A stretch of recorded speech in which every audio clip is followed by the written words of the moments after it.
Hello, and welcome to the very first episode of All Wheel Driven, the new podcast from Audi Club North America. I'm Zach Miller, a fellow Audi owner, club member, and your host as we dive into all things Audi. We're excited to bring you fresh episodes twice a month featuring a diverse mix of voices from the Audi community and beyond. You'll get the latest brand news, exclusive interviews, and everything from car builds and motorsport highlights to marketplace insights, reviews, and event coverage. Whether you're a club member, an Audi owner, or simply a fan of all-wheel drive, there's something here for you. At Audi Club, we're driven by our shared passion for Audi and the amazing people who bring it to life. Be sure to check out the episode description for ways to submit your questions and stay connected with us at AudiClubNA.org. This is Audi Club, and this is All Wheel Driven. Let's get started. Thank you all for joining, and figured we could just kind of kick things off with a little bit of an introduction panel from all of our guests today. So we have Chris May, Executive Director from Audi Club North America himself, joining. So Chris, thanks again for making the time to jump in here and launch this new podcast with us. And then we have three board members from our Chicago Audi Club chapter that I am a part of, Vasco, Todd, and Dennis. And I'll let you all introduce yourselves, and then I can kind of wrap us up and kick off our show agenda for today. So Chris, do you want to kick us off and just kind of share a little bit about your history with ACNA, the affinity with the Audi brand? You could highlight, the first Audis you ever drove, the first one you owned, ones you own now or aspire to own, just kind of the whole background of your involvement with Audi. Would love to hear more. Yeah, sure, Zach. Appreciate the opportunity. Do you have hours? I mean, because that alone could probably take up a podcast. So I'll try to keep it brief. Obviously, I'm the executive director of Audi Club North America. Been in the seat for a little over a year now. It's truly been a privilege. Best part about this job, you might think it's the cars, but really it's the people. Getting to meet people from all over our territory of North America and Canada, and seeing how they all live their enthusiasm for the Audi brand, and being able to support those folks in their in their endeavors, and bringing community together around that. So best thing about the job, hands down. My history began back in 2005 or 2006. It's a little fuzzy, but I bought my first Audi. I still have it in the garage. It's a V6 A4 1.82 6-speed. It's become kind of my track car, my enthusiast car. And my love affair with Quattro began then with torsion all-wheel drive. History with the club, I was an enthusiast since then, pretty much since I bought my first Audi. And when I relocated to North Carolina almost 10 years ago, I didn't have any friends, and I was looking for community and started going to some car meets, found fellow Audi enthusiasts, and we started our own group, not knowing that there was a national organization that existed that was brand aligned. And so, we started our own thing, and then all of a sudden we get an Instagram message from Audi Club Carolinas saying, "Hey, what are y'all doing? Do you want to be part of our group?" And we talked and figured out, hey, this actually makes a lot of sense. They're established, they're brand aligned, they're a nonprofit. So we folded in. Well, careful what you wish for. Got tapped to be on the board, similar to these gentlemen here in their Chicagoland chapter. Got put to work right away, and then ended up, getting tapped again, saying, "Hey, you interested in running for the national board?" So I served on the national board a couple of years, and then became director of ops for the org. Now executive director. So that's the long and short of it. So. Yeah, very cool. And remind me, Chris, what's your current garage now with Audis? We have three. We're about to actually trade one in. So we've got the B6 A4 track car, a B8.5 S4 that's highly modified, 6-speed as well, and then we drive a Q5 as well, S line, and that's the one that's going to get turned into potentially an SQ7 here shortly. Nice, cool. Well, B8 Club membership there on my end too, so we'll get to that. Thanks for that. How about Vasco Nomofsky? You're Vice President for Chicago chapter. I'll let you introduce and share some of the same. So yeah, I'm Vasco Nomofsky, the Vice President of the Chicagoland chapter. This is my second tour as a board member. Started out as a secretary, and joined Audi Club back in 2015, I think it was. So fun fact, I will have my 10-year anniversary on Valentine's Day. So proud member for 10 years now. I guess my relationship with Audi started back in 2004. I had started working for a German company, and so I decided that maybe I should, have a German car working for a German company. I bought a 530 BMW, and back then I wasn't very well educated about summer tires. Had that car for about 6 months. Didn't realize that you're not supposed to drive summer tires in Chicago winters. So I got fed up with it, traded it in, bought a used 2002 S6 Avant. Loved that car. Wish I would have never gotten rid of it.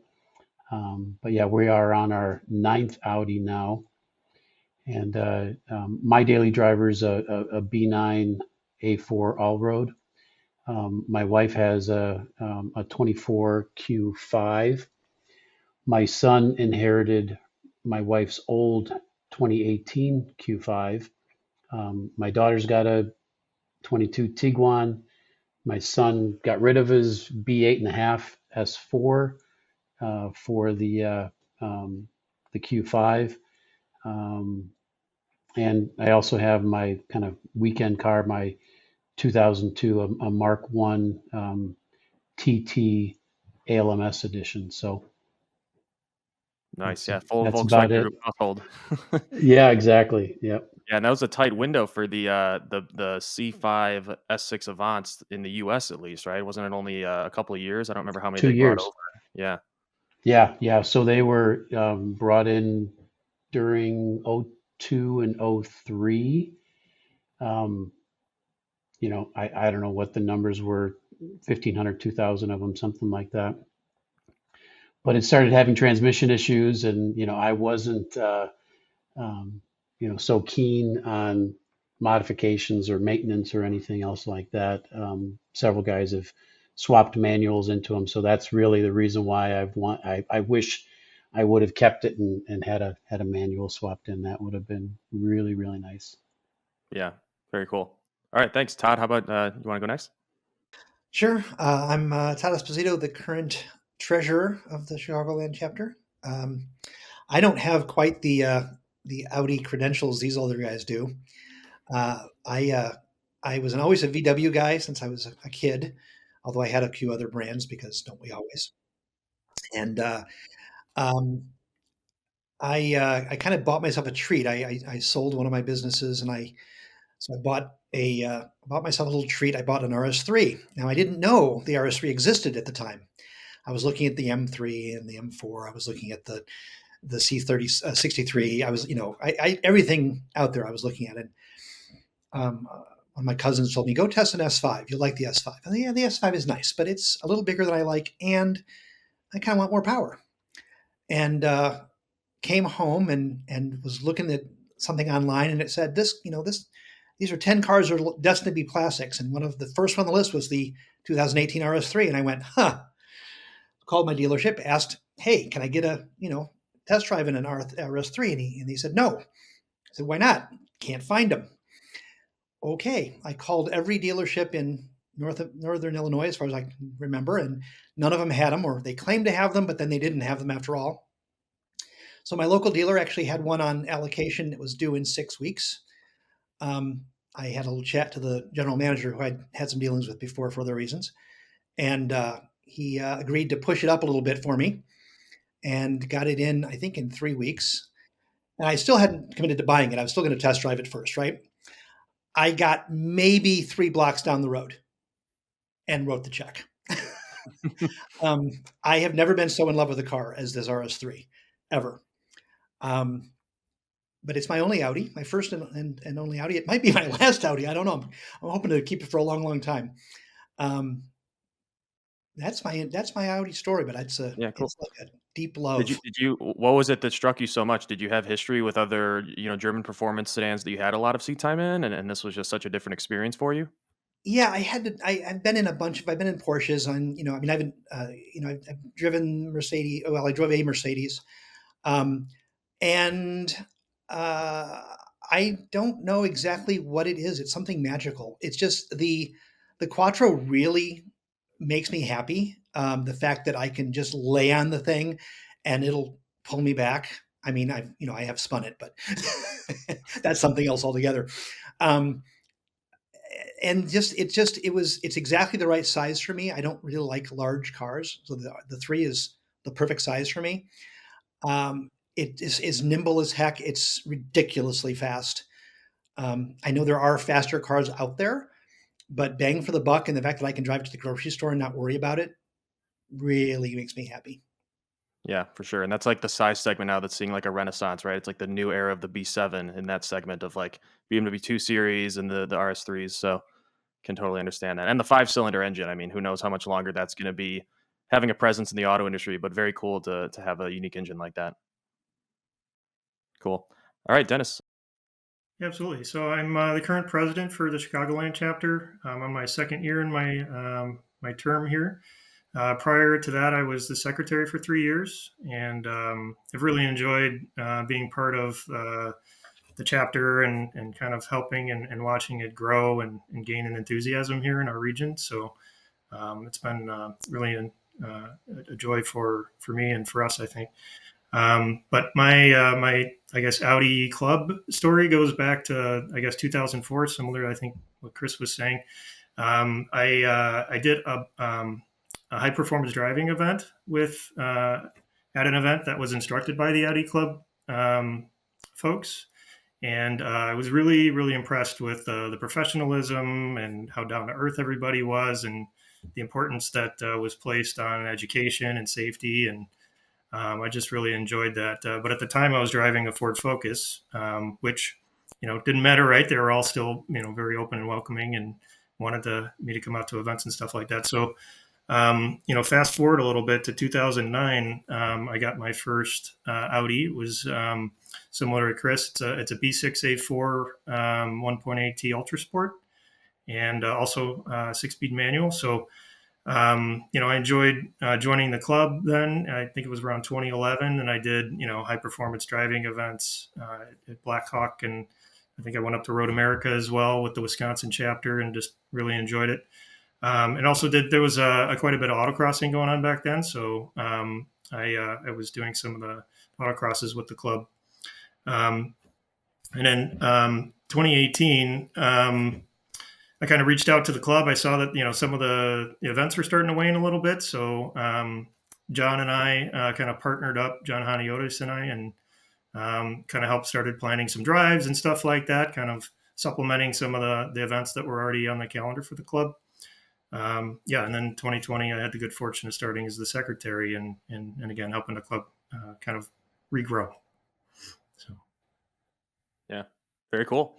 Well, I'll wrap us up on my end. So I can relate to Todd's pretty limited and brief history with the brand myself. So I'm on my first Audi as well, 2015 RS5 Coupe in Panther Black Crystal, and I also only joined ACNA in the Chicago chapter about a year ago now because I actually just bought the car in late February of 2024. But the history is a bit interesting, and Chris, you may know some of this from our prior conversations, but always been a gearhead my whole life, of course, and have a history of specifically loving German vehicles. And when I was in high school and college, a lot of my summer jobs and part-time jobs were being a lot porter at various dealerships around my local area at the time, which, surprise, surprise, that's like the kind of the go-to, young guys dream job when you can just get paid to drive shuttle cars around and wash them and deliver them. So I actually had worked at a Mercedes-Benz dealership here in the Chicagoland area initially, and then started doing that same job over at the University of Iowa, where I went to undergrad. And they had a large dealership group out there called Carousel Motors that I basically just went into to get hired on the spot for a porter job. And they had a number of brands there, Audi being one of them, and Mercedes. So still a lot of experience with different German performance vehicles. But the cool thing about that job being out in Iowa and the surrounding towns that were around Iowa City is I had to do deliveries, which often meant longer distances, right? So picking up and delivering these vehicles to the service customers, wherever they may be, could be like 30, 40 minutes away before they get to the next, their next closest Audi dealer. So those were my first experiences actually driving any Audis. And of course, this was like the years 2013 to 2015. So pretty good period. The RS5 that I own was just hitting the States. What else? We had the RS7 just coming out, a number of other things. So, and got a lot of, actually a surprising amount of B7 RS4s that came in too. So that was pretty cool. But yeah, I remember it must have been like, I don't remember the exact date, but it must have been 2014 or 15.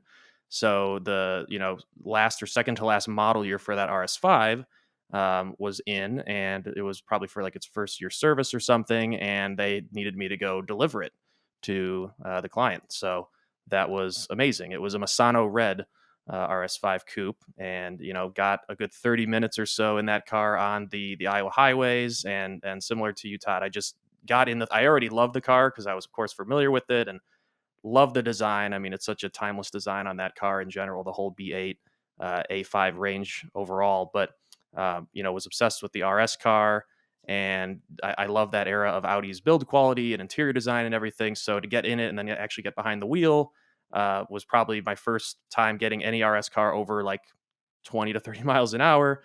And it was just like it was a true experience of like the effortless speed that we know from a lot of those different German brands, and just the sound with the naturally aspirated V8 and everything. It just captivated me in a way where I was like, all right, this car looks awesome. It sounds awesome. I love the way it drives. I need to have this in my life at some point. And now here we are, about 10 years later, more or less, and had the opportunity to finally get one. So this is my first Audi, and also kind of my first ever real, I guess, serious performance vehicle. My first car was a 2002 Mustang GT, because I guess that's what you do when you're in high school and your taste evolves. And initially, you like new edge Mustangs, so I had that for a couple of years, and then I kind of outgrew that. And then I had a Toyota Forerunner, for about 10 years, which it sounds like nails on a chalkboard for enthusiasts, where you like to typically cycle through cars, at a pretty good pace. But that car just made sense for a number of years, being in the Midwest and everything, and moving around, and being in college initially when I got it. So, I had that for many years and was saving up, and I thought, in late 2023, I thought, you know what, I think it's time to say goodbye to the Forerunner, maybe make a little bit of a compromise, and, still gonna only have one car. So I have to have something that can make sense as a daily, but just get something that will really, be an enthusiastic experience every time I open the door and start the engine. I love the Forerunner. I'd done a few things to it, but it certainly wasn't, an exciting driving experience, right? It was more of a utility vehicle. So I started looking at a few different AMGs, but kept coming back to Audis. I was thinking about, RS4s, but my Forerunner was a 2004, so I didn't know if I wanted to still get a car that was around that year and age. I wanted to get something a little bit newer. So, got drawn into the B8 generation or era of Audi with S4s, S5s, and RS5s, and realized like how attainable price wise the RS5s can be if they're miled up, not even that much, honestly. You can get them for under 35K or so, which, around the price of a lot of new cars now, but you're getting a hell of a car, right? So, started going on the hunt for those, and I hadn't even gone to any dealers to check them out. I was just kind of seeing what I could find online, and I was open to, shipping the car from wherever I might find it.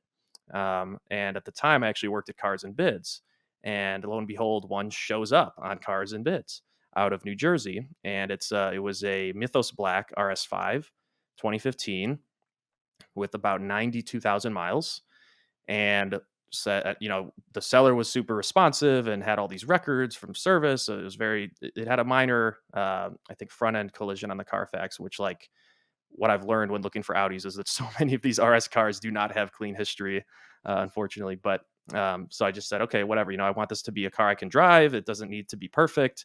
It can be miled up, and I'll enjoy it for whatever amount of time I think makes sense, right? So, long story short, won the auction.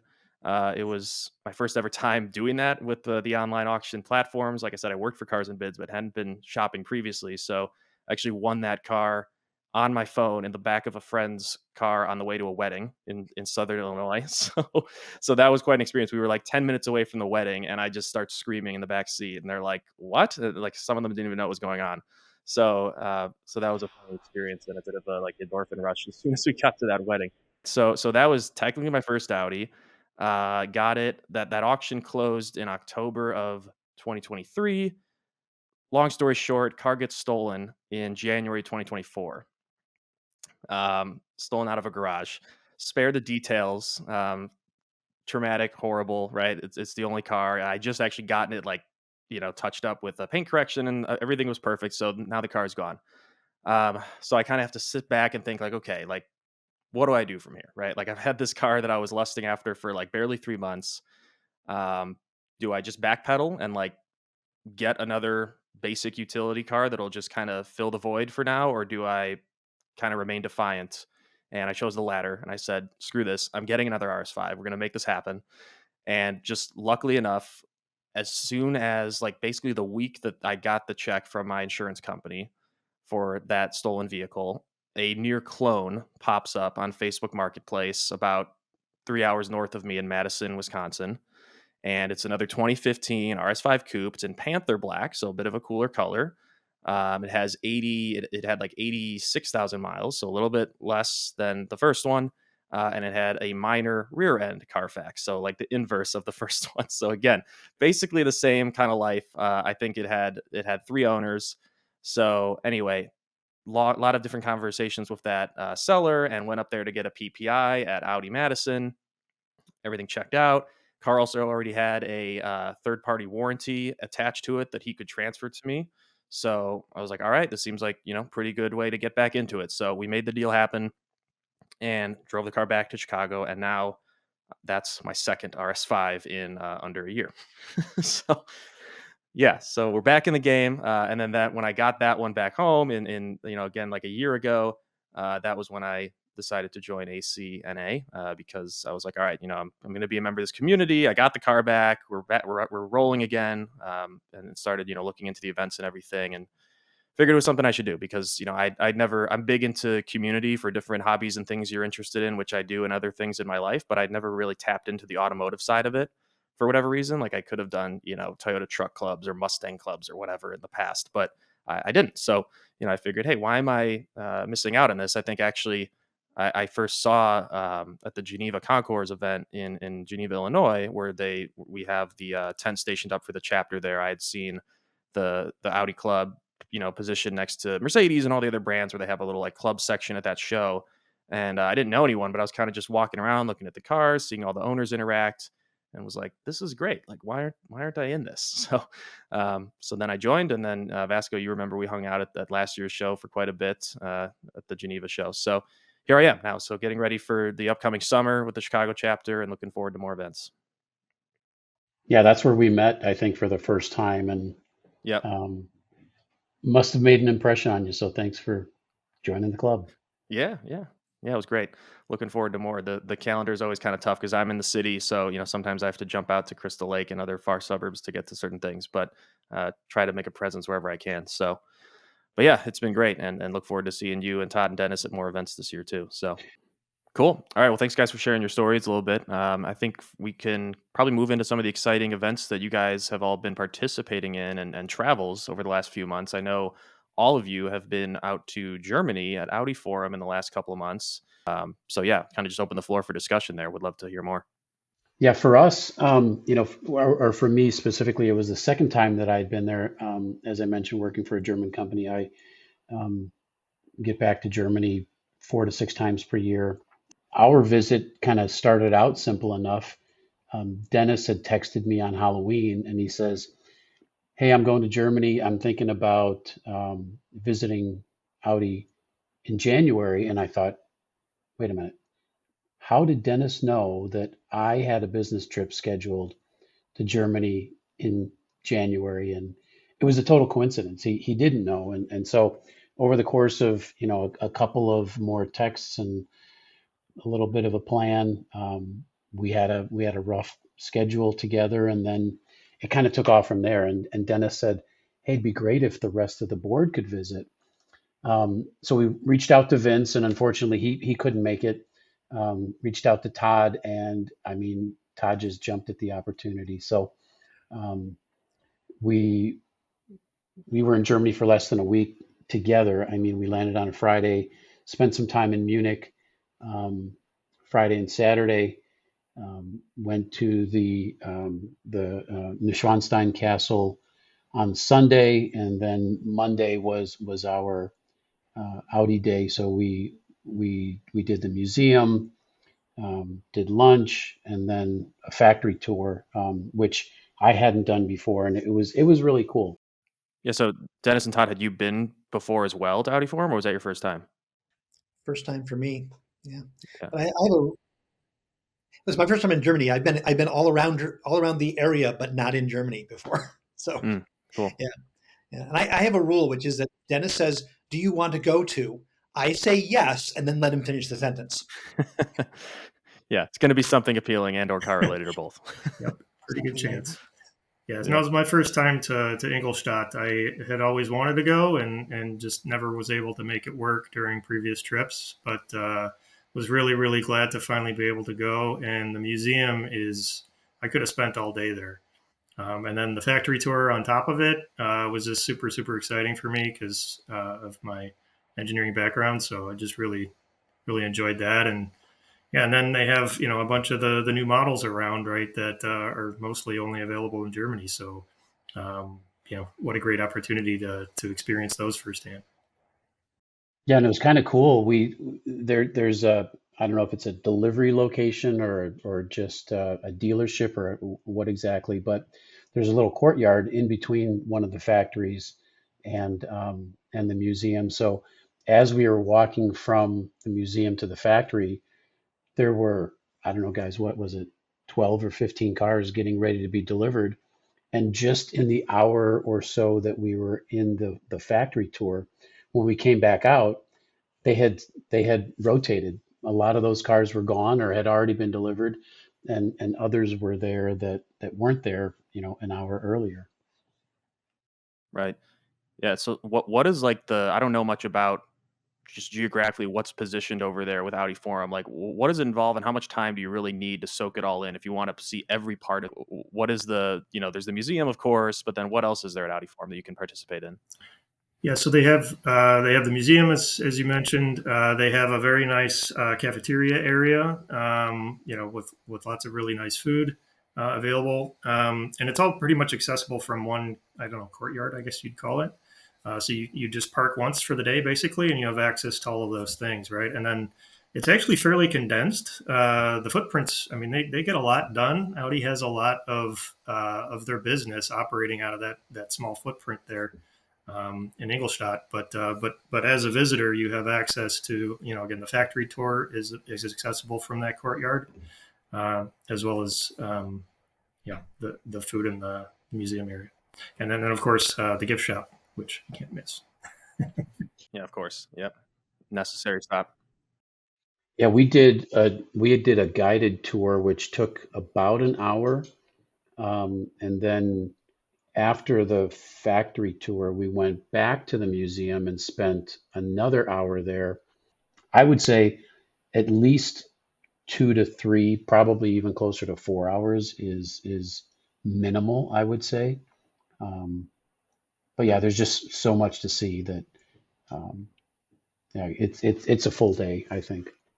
Yeah. And do they have like a racing heritage, like garage or some component of Audi Forum where you can see all the rally Le Mans cars and so forth? That's not public. So when I went, I did have a chance to see that just because of our relationship with Audi Tradition. They do have a secret warehouse that's in the facility, not at Forum, but within their footprint. So I just wanted to say, like Dennis was talking about, it's pretty small, it's all accessible, and that's like by design for visitors. The actual footprint of Audi in Ingolstadt is close to a square mile, so about the same size as the Principality of Monaco, which is insane to think about. So depending how you enter or where you see it, so I had some time to drive around. So I had a different story about how I saw this. I went and planned a holiday trip with Christmas markets with my wife, who is not a car enthusiast, and I was like, yes. So I get to go do my car things. She took our, then 18-month-old and spent the day with him in Ingolstadt doing touristy things, and I went to Audi for him. But anyway, all to say that the tours are incredible. The footprint's enormous. They employ 40,000 people. So to say that, if you bump into anyone in Ingolstadt, chances are either they work for Audi or there's someone in their family works for Audi. It is very, I would say, integral to the community at that point. So, but yeah, secret garage, yes, they have that. Sometimes when the stars align, we're able to take tours of ACNA members there on our driving experience programs. It's kind of hit or miss. Of course, no photography permitted. which is a bummer. But yeah, we LMP1 cars, prototypes, you name it, Quattro Group B and A cars as well. It's phenomenal. Nice. I really wish they made that more available, but there's all sorts of YouTube videos out there too, where you can see stuff. Yeah, that stuff is like a gold mine, especially if they have them like preserved in their winning state and stuff like that with damage and everything. That's super cool. Yeah, so it's funny. The curator, Simon Meyer, who's been with Audi Tradition for some time, he told me when we were walking through that garage, if it's dirty, it won. I was like, oh. Yeah, they cleaned the cars that didn't win. Yeah, it makes sense. That's cool. Did you see any interesting like prototypes or things that were actually getting driven around, tested around the area when you were there? I did, yeah. I saw the RS5, the V10 RS5 Avant in Munich, in downtown Munich, in Altstadt, and about lost my mind. And my wife was very patient, humoring me as I like took off in a sprint trying to photograph the car. I ended up on our social media, but it was pretty cool to see that in person, just happenstance. We saw, I think it was an RS6 e-tron as well. I believe that's what it was, in livery when we were running into prototype livery or secrecy livery when we were rolling into English style as well. I was like, what is this? I had to look it up because it was just so foreign looking. And of course, then, other people were posting pictures about this particular model. I just missed it. But only those two things. Yeah, that's I can relate to the trip story there because I took my fiance to our Germany trip, and it was like, considering we went to Goodwood Festival of Speed after Germany, it was like 80% Zach's automotive hit list and 20% other tourist things. So she was a trooper for having patience through all of that. 2 days at Goodwood plus all the other stuff in Germany. But even still, anytime we weren't, at a facility or a track or something, it's like the same as you, Chris. Not just Audis, but any interesting foreign vehicle is always kind of the fun hunting experience when you go overseas or international anywhere. And I would just run down the street because I found, an Avant of some sort that we don't get in the States and we need to inspect it or get pictures of it. So that's always fun. Did you see anything interesting on the road, just in general, like driving through Germany? Well, I would say something that I think we all got to see, and maybe we should probably call it out. I would love to call it out anyway. So Museum Mobile, which is the Audi Tradition curated museum that's part of Forum, called Museum Mobile because there's actual rotating mobile of winning race cars that moves at a snail's pace throughout the exhibit through 3 or 4 floors. They have different special exhibits. And when I went over Thanksgiving holiday, I got to see the Type 52, which was a car that was never built. It was, effectively developed by Porsche. Dr. Porsche, and then World War II happened, and of course, Yep. Nobody's building cars, at least not those kind of cars. So Audi Tradition and was it Cosworth out of the UK that helps build do all the restorations of Silver Arrows. They brought this concept to life. They announced it. They drove it to Goodwood, obviously, earlier this year. And so it was there on display, and I got to see that. That was really cool. And of course, when I went back the second time, I just got back a couple weeks ago, and it was gone. But the aerodynamic exhibit that was part of was there still. So I'm assuming, Vasco, Dennis, Todd, you saw this thing. What I'm about to call out is something that I wasn't aware of until maybe March or April of last year, that it even existed, which is the R18 Scorpion.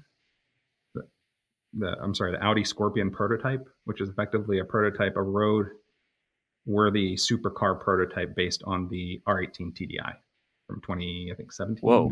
18. Yeah. Yeah, I'm not familiar with that.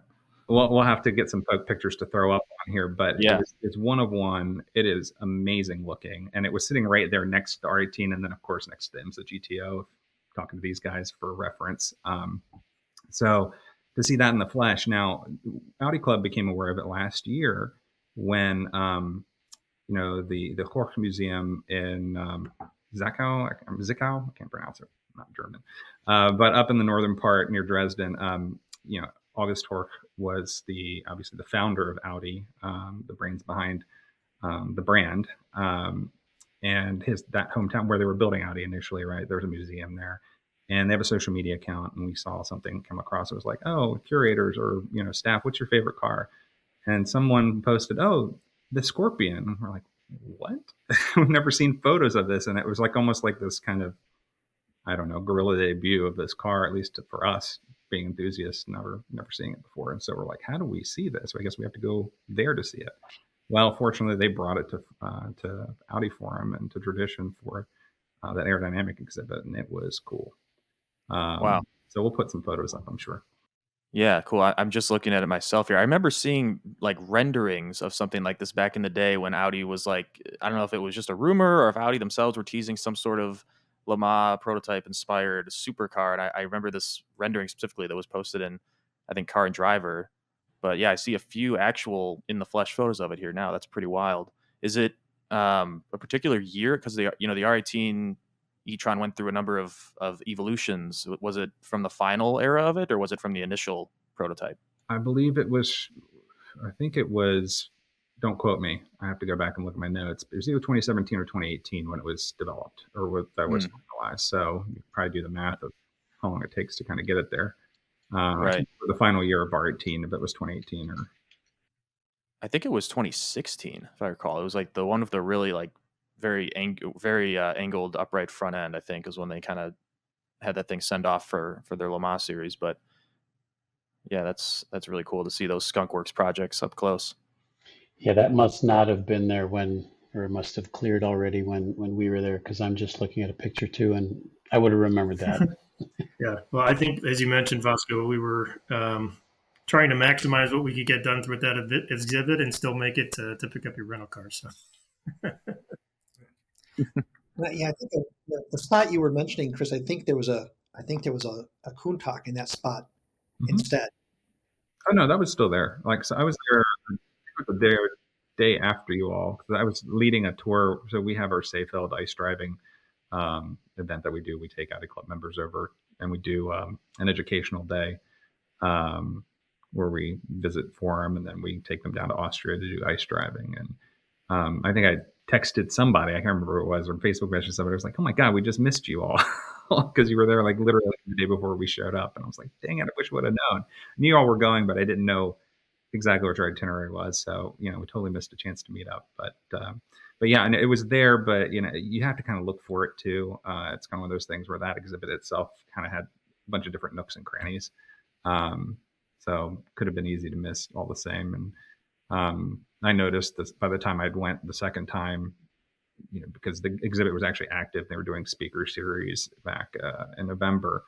Some of the cars weren't there anymore, so they were moving them out, I guess, in stages.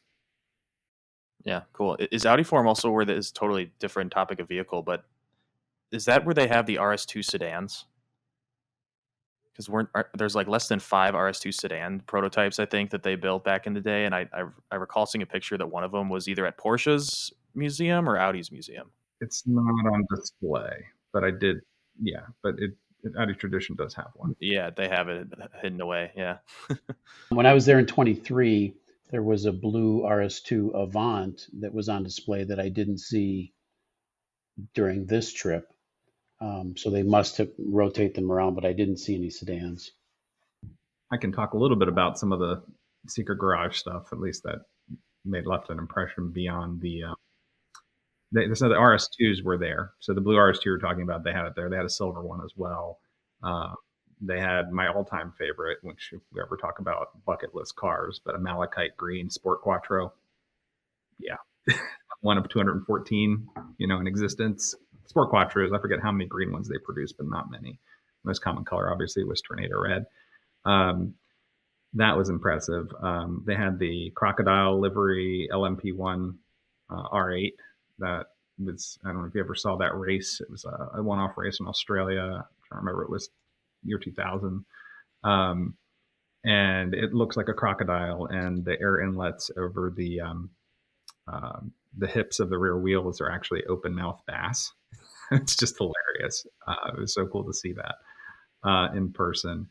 I'm trying to think, what was the other thing? The bucket list car that I got to see ever since I became aware of it and its provenance and history was the Audi Sport Group S prototype from 1986. If you've been keeping up with the brand, and obviously the late Ken Block got to drive it when he had penned his deal with Audi and Audi Sport to promote electrification and the Hunatron. But being able to see that thing in person was just wild. And if you know anything about it, it was Group S was what was to come after Group B, right? And if they ever proceeded, but Audi pulled out in 1986 due to safety, car safety, and spectator safety, because they were having accidents left and right. Cars were getting faster, the rules weren't keeping up with it. And so at that point, Lancia and I think it was like Ford and Peugeot all had developed mid-engine cars that were like, yeah, they were insane. They're kicking ass, Yeah. for lack of better words. And so Audi sports engineers were like, well, maybe we should look into doing this. And it got quickly shut down by, it was a VW group director, Carl Hahn at the time, who was opposed to it because, going mid-engine would have admitted effectively that, the front engine quattro design wasn't optimal or wasn't good enough, right? But that didn't stop Audi. Audi Sport, they designed it in secret. They tested it over the border in the Czech Republic. And then it was like a spy photographer or something caught wind of it during a public road open test, and Volkswagen execs caught wind of it, and even said that Ferdinand Piëch personally oversaw the dismantling of all the cars, the prototypes. Well, one survived. One of the I guess outfits engineers decided to hide the thing, and they hid it, and it didn't really see the light of day till the 2000s. Or they brought it back, and its first public, Audi Tradition, once the smoke blew over, right? And then Audi Tradition back in, gosh, it was, I don't know if it was 2014, maybe. Around that time, they started figuring out how to restore it and get it running again. And documentation for the wiring and the ECU and all of that was lost. And so they had to work with Bosch to reverse engineer that and figure out how to get it running again. But they did, and they debuted it in 2016, and Walter Roll got to drive it. And he was an absolute fan. He was like, this is a terrifying car with how light it is and how powerful it is, but it would have been really cool. Yeah. Was that the RS02, I think, is what they technically called it, right? Yep. Yeah, those things were crazy. I mean, they look like, yeah, to your point about the power and the size, in pictures at least, granted that there's only that one remaining in person that you're speaking to, they look like they're the size of like an AutoZam. Like, just comparing it to everything else that was out on the rally stage in the Group B era, they look so bizarre for Audi, first of all, but they also just look incredibly small. I could not imagine the power being put through something of that size and weight. Yeah, they said like the powertrain itself was good for like 1,000 something horsepower, but they tuned it to around 500-ish, at least an era. And yeah, mid-engine quadra. Could you imagine what that would be like? Front engine, of course, they had, understeer and then snap oversteer, depending on how, you had to get used to that. Was part of driving it, right? And this seemed to kind of solve all of those issues. And Walter Rohrl in an interview was talking about how, it was kind of brilliant. The aero needs some refinement, and, the light being light makes it terrifying. I believe he said he couldn't imagine whipping around, for a stage, but nevertheless, it wouldn't stop him because he said a fast car is always preferable. Yeah, man, those Group S cars, what could have been, is such a weird little unicorn part of history that they had. Like you said, Lancia had their ECV 1s and 2s, I think, that they were getting ready, and Toyota even had an MR2 Group S prototype that they were testing. It's just, yeah, it just was so crazy, especially considering the killer bee mantra of that era, that they they didn't, sort of similar to today's motorsports, invest more in like, okay, coupling back some of the safety requirements so that they could continue. It was more so like, oh, this is already so crazy, let's just make it even more crazy. And then it didn't even make it. But yeah, such an interesting era. So cool that you got to see that. Did they have, I assume they had a lot of like the IMSA GTO era stuff too, right? Like the 90 and the 200 Trans Am and stuff like that. Yeah, I got to see the 200 Trans Am, and they had a couple of IMSA GTOs. Some of those were actually in Audi Forum at Museum Mobile. Yeah. So, and the Pikes Peak, the 1987 Pikes Peak S1 E2 was there on the carousel. One of my personal favorite cars of the era. But yeah, no, it's I was advocating, trying to figure out like, all right, Audi Tradition, what are you doing in the US? Bring the, the Group S, the RS002. Fans would love to see that and learn about it. So they're like, we'll think about it. Yeah, does Audi, do they even have like anything resembling like any kind of experience center or a heritage center or museum in the US? I'm actually not aware. No. They have, I've been privileged that AOA has some cars. I don't know if this is public knowledge or they want to be public knowledge, but they had some cars that, or at least at one point, they were in storage at a facility, remain unnamed, but I got to see it, and it was a third-party facility that was holding on to these cars, and they have an S1 Quattro that they actually, I believe, purchased from either Audi Club or the Door family. I can't remember which. Tornado red, but it was a Door car, and it was one of the original 5 that were purchased and effectively became the genesis of Audi Club back in 1985. So they have that and a few other, TDI, obviously not rolling out the TDI stuff because of what happened with Dieselgate, but, some display cars or rollers. And I don't think they have any runners, but no, it wasn't public. And who knows what happened to those cars. In fact, that's something I want to figure out and track down, because it would be really great if, enthusiasts and folks didn't have to go to Germany every time. Thanks for tuning in to this episode of All Wheel Driven. If you're not yet a member of Audi Club North America, we invite you to join the largest community of Audi owners and enthusiasts in the world.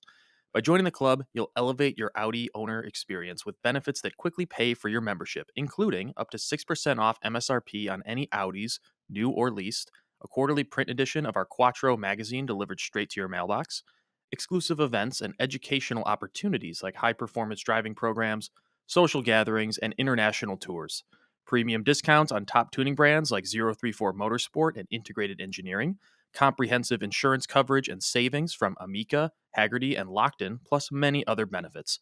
Whether you're looking to sharpen your driving skills, save on trusted brands, or build connections through one of our 32 regional chapters, Audi Club offers all of this and more.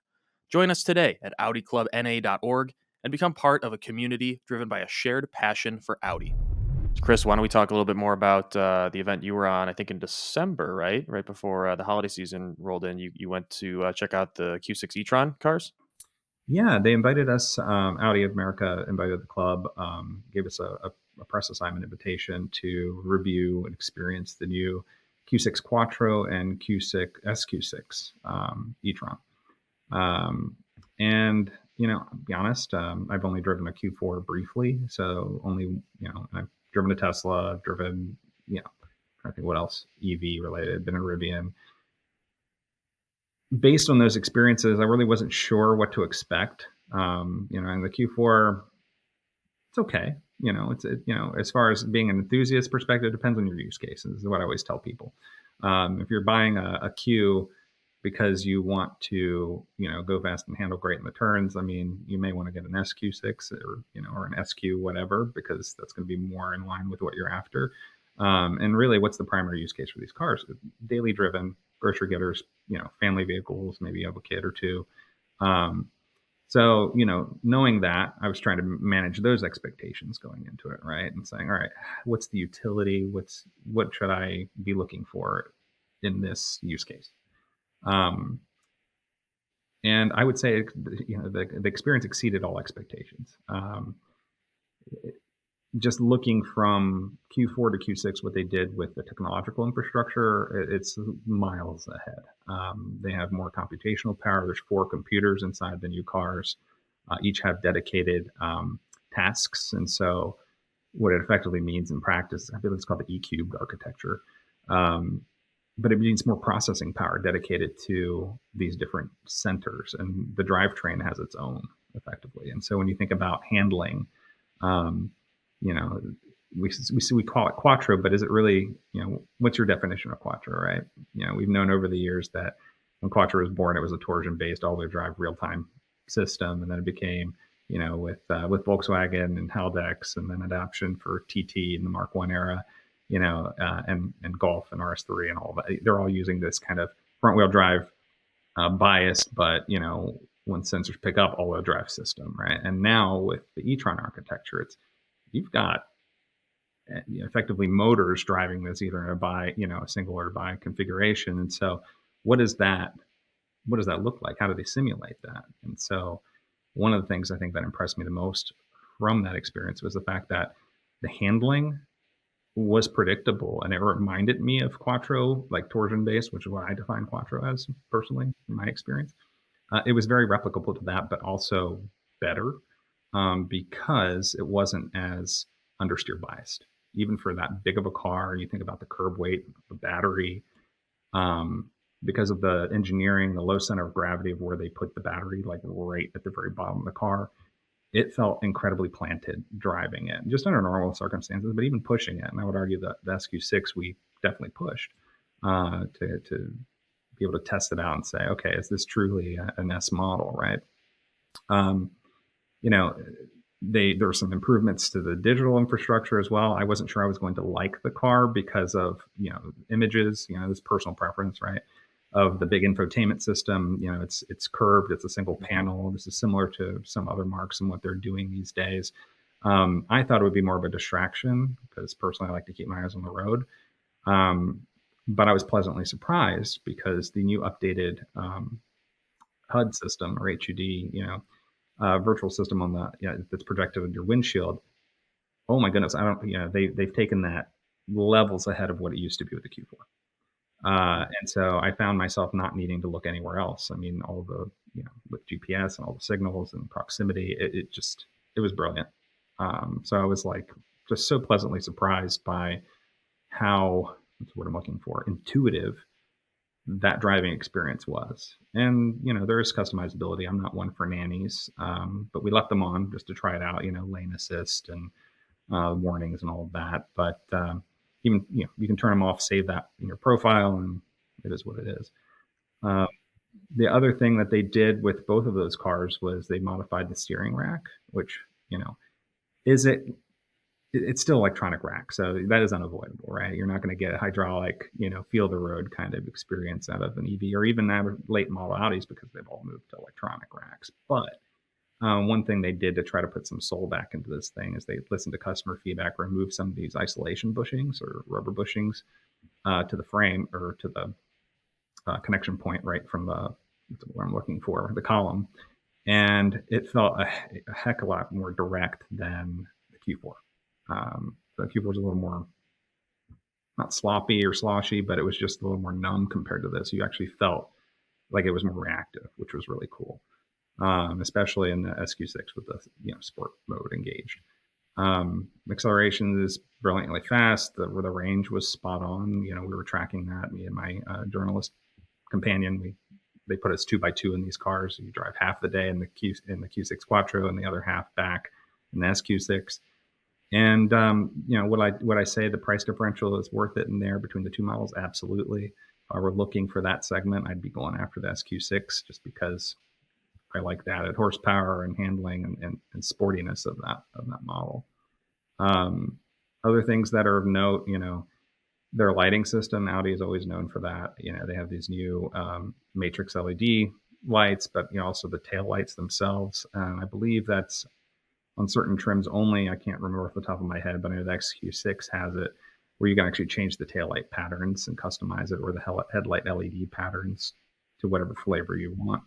I thought that was pretty neat. I could see where some folks may think it's gimmicky, but I just like that there's some level of customization to the user out of the box, whatever that is, interior lighting as well. So kudos to them for that. But overall, I'm excited to see what this means for Audi. Been following electrification obviously for a while, and ever since they announced some of these goals that they're, I think, redefining now, obviously, for how they approach electrification and model development. But when we look back, probably the second time I'm referencing Ken Block, but when we look back at the Hunatron S1 and Electricana, and we saw what he could do with an Audi platform, EV platform.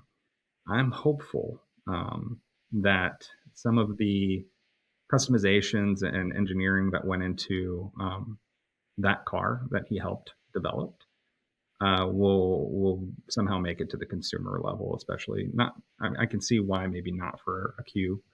But if, as we approach, look at Porsche doing 718 and developing that, and you look at other marques who have figured it out, like Hyundai, right? And the Ioniq 5 N.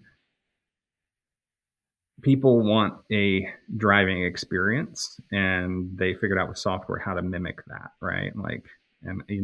Audi did do that. They've made an improvement upon that here in the new Q6 and SQ6 with paddle shifting, which effectively changes your regenerative modes up and down. And what interesting about that is that the regeneration is the same no matter what the mode. So not sure what wizardry they did to make that work, but it does make a difference. I was using it. I preferred using that almost as a way to control weight bias as I was going into turns, right, with the SQ6 and really pushing it. So we want more of that, right? Like I want to see that continue to develop. And I think if they get that right, and of course advancements in battery tech and making things lighter, hopefully in the future, I think there is a place, obviously, for electrification in enthusiast hearts and minds. And I think, the more that we are exposed to them and are able to provide feedback and see this develop, I do see a future for it. Yeah. And they've been after it for a while now with not just the mainstream e-tron cars, but second gen R8 e-tron in limited quantities over in Europe. They've been kind of fine tuning a lot of these electric dynamic platform capabilities for like a decade now, just not necessarily in mass market segments. But yeah, it'll be interesting to see what it becomes as they expand the portfolio of e-tron cars, especially with the A6 and S6, which are on the same platform, I think, right? And these cars, I think, share the platform with the Macan EV. So kind of tracks with a lot of the feedback you're sharing about the dynamic capabilities of the SQ6 compared to the Q4, which is platform shared with the ID4, right? Which kind of has a lot of the similar, I guess, more malaise dynamics and feedback that we've seen from other journalists that have experienced that vehicle. Yeah, PPE is what they're calling this platform, right? Premium platform electric. And it'll be interesting. I think what we're all kind of waiting to find out is, given changes in the market, right? And you're already seeing this in the UK with RS5, right? We assume that that's going to be a hybrid platform, right? 2.9 liter probably with electric motor added. There's no conversation yet about what that looks like here, whether it's RS5 or otherwise, but we already presume that PPE can probably handle that. So we're all kind of waiting with bated breath to see what that means for the U.S. market with any changes to development or product offerings potentially in the coming years. Right. Yeah, it will be interesting because there's already been murmurs from Porsche of having the same platform for the Macan execution being dual powertrain supported. So it'll be interesting to see where they pivot. It seems like there's a lot of discussions going on behind closed doors about where they actually want to direct the different segments of each car. Absolutely. But yeah, by the time this comes out, I'm assuming Q2 of Quattro magazine will be either to the printer or shortly in people's mailbox, but we will be offering a comprehensive review on the Q6 Quattro and SQ6. We had an initial kind of first drive blog that went out. You can access that on audiclubna.org, but we'll have a more thorough review up in the upcoming magazine. So stay tuned for that. Yeah, and interesting to hear the feedback too, just on the usability from your end, Chris, too. You mentioned the infotainment setup that's in the new car, which I think is, I don't remember if it's also identical to what's in the Q4, but I know there's been a lot of feedback about including myself, not really liking the dual screen structure they had in a lot of the cars, even beyond just the e-tron model. So it seems like they're maybe moving away from that interior design architecture and keeping it all embedded into one screen. I mean, I have my gripes, and I'd be fair if I didn't share my gripes, probably. And these are personal and of course subjective, and so take it for what you will. But on the Q6 and Q6 Quattro and SQ6 Quattro, I think my biggest probably criticism is just the design language on the exterior of the headlights, taillights, body lines. It doesn't feel Audi to me, and I think that's probably speaks to whomever's at design and what they're doing and trying to be responsive to what the market wants potentially. But I think I'm hopeful that with the new designer in play, that we will harken back to what truly makes Audi an Audi, from a visual recognition standpoint. And I think the lighting and all of that, yes, they're staying true to Audi DNA and a lot of the ways they're innovating with the technology. But the design language I'd like to see come back to something that we see as more recognizable and truly Audi. The other thing about that car in particular, like you were talking about the screens, I'm not a fan of, in general. It grew on me as we were, driving the car, but like the curved panel, there were two screens, but now it's an optional second screen for the passenger, which is kind of cool. They can watch YouTube videos, and if it's certain content's engaged, it does this thing where you can't see it. Like there's like a box privacy screen. yeah, which is kind of neat. But trading, and this is again subjective, but if you want the tactile experience, you've lost climate control buttons. You've lost it's all touch, right? And for me, this is again, I'm showing my age maybe, but growing up in an era of cars where you could feel it and not have to take your eyes off the road, that's certainly an adjustment, right? And then your headlight switch in the door, that was unusual for me too. Yeah, and the steering wheel is capacitive now too, right? The buttons on the steering wheel. Yeah, that's the one that drives me craziest because of course you can have the preference of wanting tactile feedback in general, but on a steering wheel, your thumbs, your palms, whatever, are gonna generally graze against some things here and there when you don't expect it to, and then all of a sudden you're turning off your lane keep or something. Like that's the one that drives me craziest, and that we've seen some other brands kind of fumble the ball with. So yeah, we'll see what Audi does with that. I think that's an area where tactical is pretty key. I would say in favor of the infotainment and what they've done, it is intuitive. Audi Connect is, if you know it, you know it. And I always, remind myself, I rented some cars when I was in Germany, Audis as well. And you just, doesn't matter what Audi you're in, you can figure it out. You know it, right? Yeah. And I always struggle driving some other kind of car because I'm like, well, how many menus do I have to go through to get to this thing, right? Or, there's just some ease of use that and practicality that the Audi engineers and designers have managed to maintain. I would say maintain that integrity of ease of use or that approach throughout the years, and that's something I certainly appreciate. And it's still here, I would say, within this new architecture. But I will say one thing about this car, and I'm assuming they're going to bring this out in other models. We'll see, as they're planning on launching 20-something models here within the year, this year. Biggest model rollout of Audi history. So you'll be seeing things because they're doing ICE and EV in parallel, was their plan. But again, like the infotainment, they had speakers in the seats, so you can only hear the GPS directions if you want. It doesn't impact everybody else. It's startling at first, but I will say I got pretty used to it. And when I came home, I was like, oh, I want the GPS up here. Yeah. Well, then we all we get used to what we get used to, and when it changes, it's hard to adapt. I never drove anything but stick shift my entire life, other than a big conversion van I had once. And I went to the DSG, and I really thought I was going to hate it, and I don't. I did occasionally drive a stick, if I can get my hands on one. I was lucky enough to get a little spin in a RS4, one of our other members has, and was gracious enough to let me drive. And I thought, yeah, this is great. I like driving this car. I like driving the stick. Got back in mind, like, nope, the DSG is it. It's, I think that the infotainment stuff, yeah, the infotainment stuff, yeah, I didn't like it at first. The virtual cockpit I have in mind. At first, I was like, oh yeah, this is neat, and then I'm like, it's a kind of a gimmick, but you kind of get used to it, and you kind of, if the utility of it is better than what you had before, then eventually you kind of just go, yeah, okay. Yep, I like driving stick. I like the tactile feel of it, but I'm much faster, especially on a racetrack, with the DSG. Yep. Yeah, it's a good point about a virtual cockpit. I mean, that kind of paved the way in a lot of ways for what the most manufacturers are following now. And I do remember people initially thinking like, no, like I'm not about this. I want the hard gauges just for like, stylistic purposes, but also just functionality. And now, it's like the opposite, right? If a new car comes out and it's anything but an economy vehicle and it doesn't have some form of a virtual cockpit gauge display, it's like, what are you doing? I think the other thing that struck me about the Q6, the rapid charging, takes about 21 minutes if you're on the public 225 kilowatt, 20 minutes to go from 10 to 80%.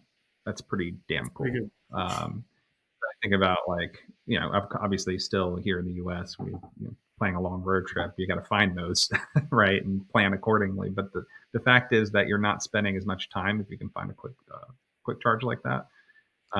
It's just the infrastructure is built for even faster or more higher wattage charging ports. So it's kind of future proofed, which is neat to see that they're thinking ahead that way. So this car, when you buy it, it's it's not going to be dated almost immediately.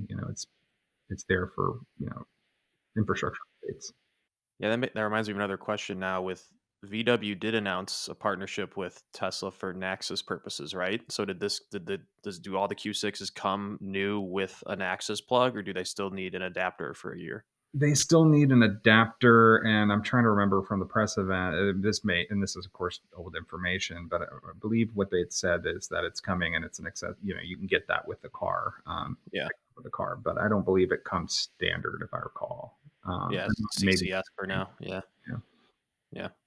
Cool. Well, I think we can start wrapping up. There was another segment I want to do for any of the guests on our all-wheel driven show, which is basically just to nail down, if possible. It's like always a tough question, but your top 3 Audi garage selections. If you were to just start fresh and redo your garage, it doesn't have to be practical at all. It could be whatever you want. Just pick 3 Audis from any market. Could be something that was never sold in the U.S. and just say what would they be, and share a little bit about them if you have something in mind. So mine, similar to the car you talked about earlier, Vasco, C5 RS6 Avant Plus that was sold in Europe and other markets only. I don't know what the production numbers were, but I would want one of those in Sprint Blue specifically. I think that is like probably one of the coolest Avants they've ever made. Love that era from that gen of the C5 A6 in general, and those Avants look so nice and stealthy. Not necessarily in Sprint Blue, but I think that's the coolest color they put out for that one. So I would love that.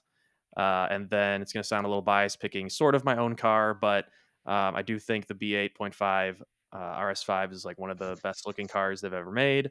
So I would pick the final end of the run Sport Edition. They made 75 just for the US market, and I would have one in Daytona gray. I think they were Suzuka and Daytona gray only.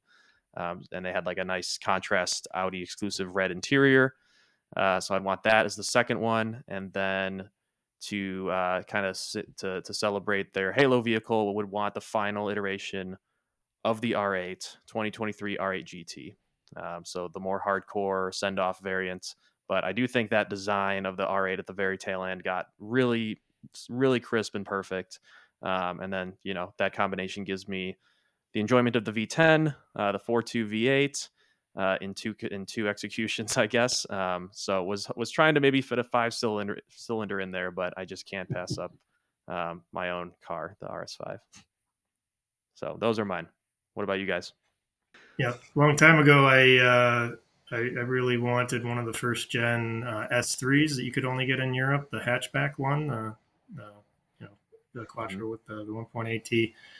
Always love those, so I'd love to have one of those. The B5 RS4 Avant is on my list of would love to have cars, and then I'm fortunate to have an S2, but I in its place, I would be happy to have an RS2. So those, I guess, are the 3 that I would have. Cool.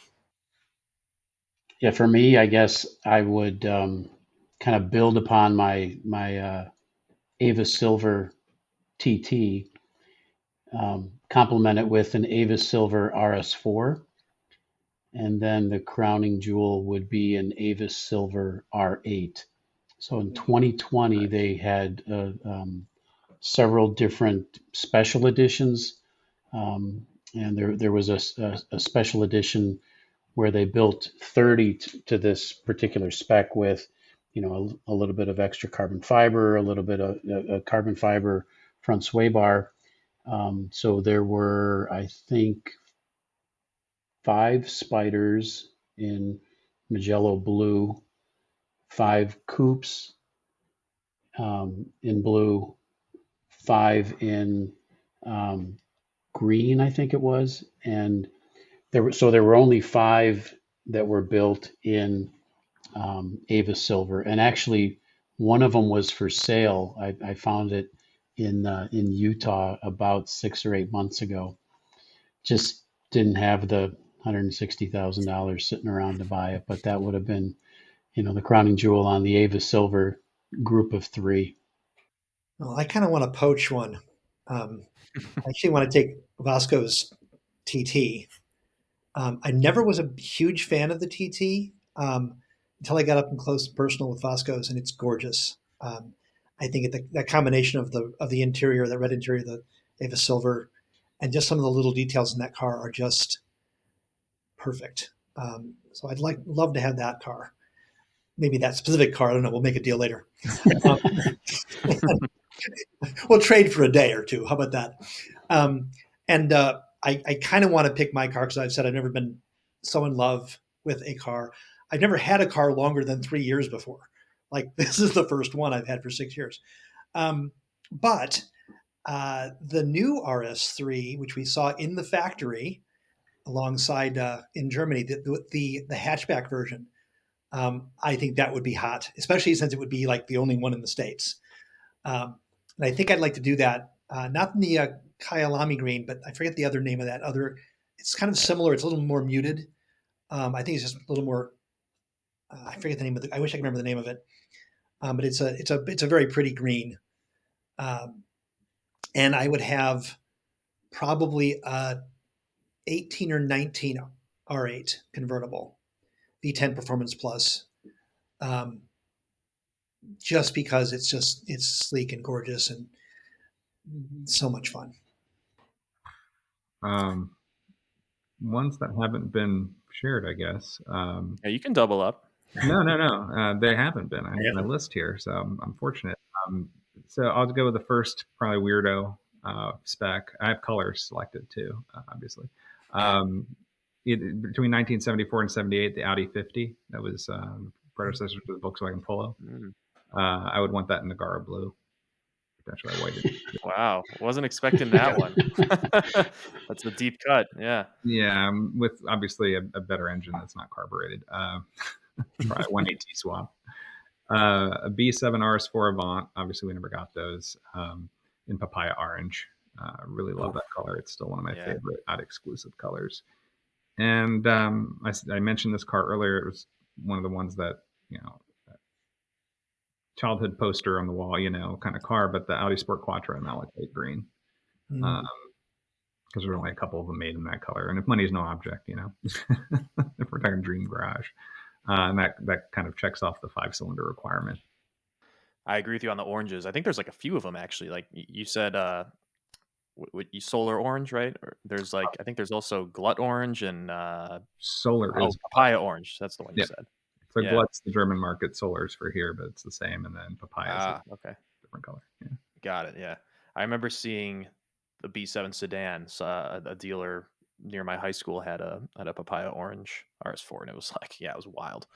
Very cool. And the 50, that's interesting. Were those sold? You said they were before the Polo, or were they sold alongside the Polo? I believe the 50, no, don't quote me. This is by memory from Audi Traditions plaque, but I believe it was the 50 came first and the Polo came second, or that maybe the prototypes were developed in parallel. But I want to say, it provided the template for the VW Polo.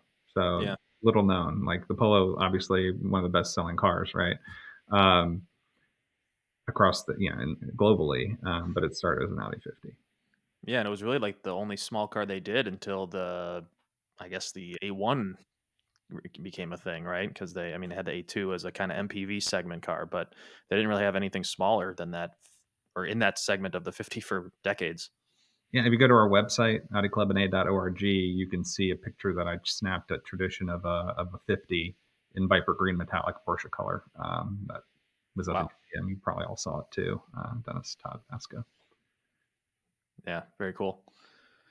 All right, guys, awesome. Well, we're getting ready to wrap up on time here, but I wanted to give you all an opportunity to showcase any event news that might be coming up that you want to plug for our audience.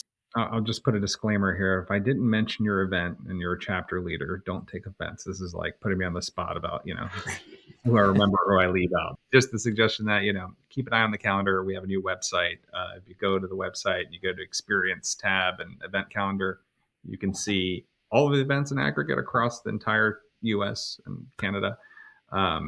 Or you can go to the chapter pages that are corresponding to your geography and see what events are coming up on those individual pages. Now, Audi Club Northwest chapter, they're one of our you know, I would say driving education stars. They have a lot of HPDE close course events coming up on the calendar. I think the first one is in March, called Son of Quattrofest.